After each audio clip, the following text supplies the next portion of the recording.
नमस्कार दोस्तों, भूतिया मंजर पर आपका स्वागत है। आज की कहानी विकी नाम के एक ज़ोमैटो डिलीवरी बॉय की है।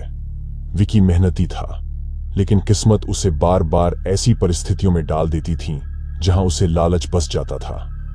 एक ऐसी ही रात उसकी जिंदगी हमेशा के लिए बदल गई। दोस्तों, कहानी में आगे बढ़ने से पहले आपसे रिक्वेस्ट है कि अगर आपने अभी तक हमारे चैनल को सब्सक्राइब नहीं किया है तो चैनल को जरूर सब्सक्राइब करें। अब बढ़ते हैं कहानी की तरफ। एक रात मुंबई मानो पानी में डूब रही थी। तेज बारिश हो रही थी, सड़कों पर पानी जमा था और बिजली कट गई थी। ऐसे भयानक मौसम में भी विकी को एक ऑर्डर मिला। लोकेशन शहर के बाहरी इलाके में एक सुनसान इमारत की थी। पता पड़ने में थोड़ी दिक्कत हुई, लेकिन गौर से देखने पर उसने पाया कि वो एक पुराना ऊंचा अपार्टमेंट था। ऑर्डर की रकम बहुत ज्यादा थी। आमतौर पर इतनी रकम का ऑर्डर किसी एक रेस्टोरेंट से नहीं होता था। विकी को थोड़ा शक हुआ, लेकिन कमाई का लालच जीत गया। उसने ऑर्डर लिया और इमारत की तरफ चल पड़ा।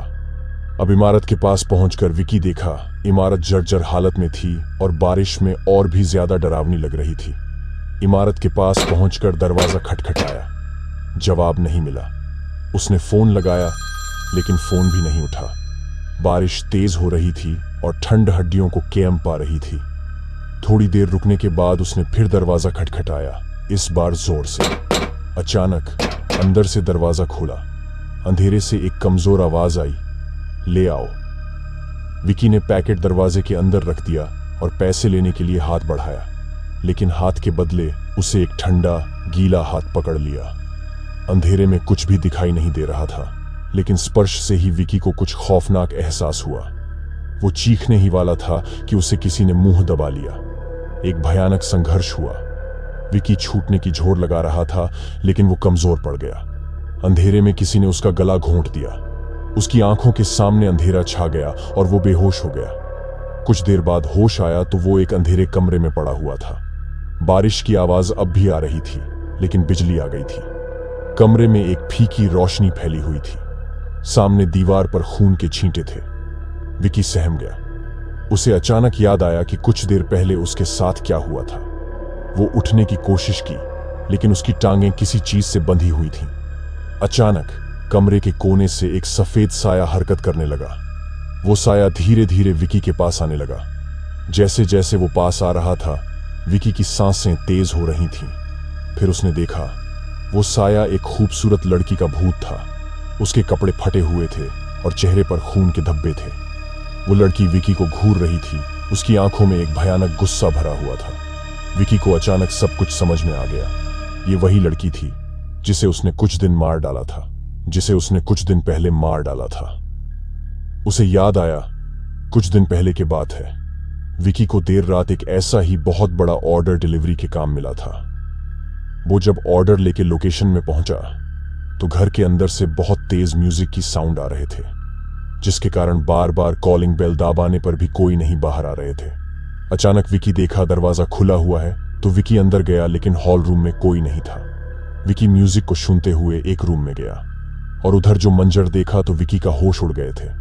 देखा कि 4 लड़के एक लड़की को बेड के साथ बांधकर गलत काम कर रहे थे। तभी उन चारों में से एक लड़के को विकी ने पहचान लिया था। विकी ने उसे आवाज दिया। उन चारों ने विकी की तरफ देखा। विकी ने उन्हें बताया, खाना देने आया था वो, लेकिन ये सब क्या है? तभी उस लड़के ने बताया, जो देखा वो ही है, तू भी आजा, प्रसाद ले और भाग। फिर विकी भी उसके साथ गलत काम किया और उन लोगों से पैसे भी लिए। उसे पता नहीं था कि उन लोगों ने लड़की को मार डाला था। याद करते हुए विकी के सिर से लेकर पैरों तक पसीना छूट गया। उसने लड़की से माफी मांगनी चाहिए, लेकिन उसके मुंह से कोई आवाज नहीं निकली। भूतनी उसके पास आकर खड़ी हो गई। उसकी आवाज हवा की तरह कांप रही थी। देखा, कैसा लगता है मौत का डर? विकी सिर्फ आंखों से ही जवाब दे सका। वो घबराहट में यह भी भूल गया कि वो बंधा हुआ है। भूतनी ने धीरे से कहा, तूने मेरी जिंदगी ली थी, अब मैं तेरी जिंदगी लूंगी। भूतनी ने अपना एक हाथ बढ़ाया। उसका हाथ बिल्कुल ठंडा था। जैसे ही उसका हाथ विकी के माथे को छूने लगा, कमरे का तापमान अचानक गिर गया। विकी को लगा कि उसकी रगों में खून जम गया है। वो चीखना चाहता था, लेकिन गले से कोई आवाज नहीं निकल रही थी। तभी अचानक एक तेज बिजली चमकी और कमरे में रोशनी भर गई। उसी रोशनी में उसने देखा कि भूतनी का रूप बदल रहा है। वो खूबसूरत लड़की गायब हो गई और उसकी जगह एक खौफनाक चेहरा सामने आ गया। उसकी आंखें लाल थीं और चेहरे पर खून के दाग थे। उसका मुंह अननेचुरल तरीके से फैला हुआ था, मानो वो चीख रही हो। विकी सहम के देखता रहा। भूतनी धीरे धीरे विकी का गला घोंटने लगी। वो विकी को वही मौत देना चाहती थी जो उसने उसे दी थी। विकी की सांसें उखड़ रही थीं। उसकी आंखों के सामने अंधेरा छा गया। उसे लगा कि अब उसकी मौत तय है। लेकिन तभी एक अचानक सी आवाज आई। तेज बारिश के बावजूद वो आवाज साफ सुनाई दे रही थी। वो दरवाजे को पीटने की आवाज थी। भूतनी चौंकी। उसने विकी को छोड़ दिया और दीवार की तरफ घूरने लगी। आवाज फिर आई, इस बार और जोर से। कुछ पल के लिए कमरे में सन्नाटा छा गया। फिर भूतनी ने धीरे धीरे पारदर्शी होना शुरू किया। उसका रूप धुएं की तरह हवा में घुलने लगा। विकी को लगा कि वो बच गया है, लेकिन उसकी खुशी कुछ ही पलों में खत्म हो गई।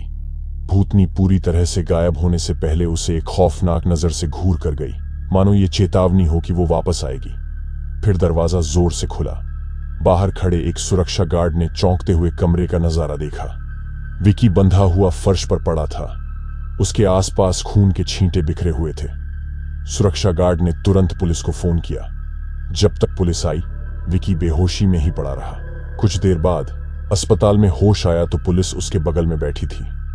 पुलिस वाले ने बताया कि उन्हें किसी राहगीर का फोन आया था, जिसने इस इमारत से चीखने की आवाज सुनी थी। विकी को पुलिस को सब कुछ बताना पड़ा। पुलिस को पहले तो यकीन नहीं हुआ, लेकिन कमरे का हाल और वहां मिले सबूतों ने उसकी बात को सच साबित कर दिया। विकी को गिरफ्तार कर लिया गया। उस पर हत्या और रेप का आरोप लगा। जेल में हर रात उसे उस खौफनाक रात का सपना आता था। कहानी का अंत यही नहीं है।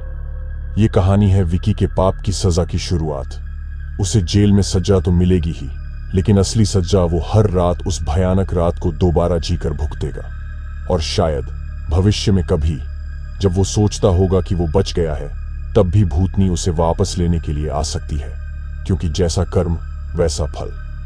तो दोस्तों, ये था आज का कहानी। कैसी लगी जरूर कमेंट में बताना, और अपने यहां तक पहुंचा है तो जरूर चैनल को सब्सक्राइब कर लेना और अपने दोस्तों के साथ इस कहानी को शेयर भी कर देना।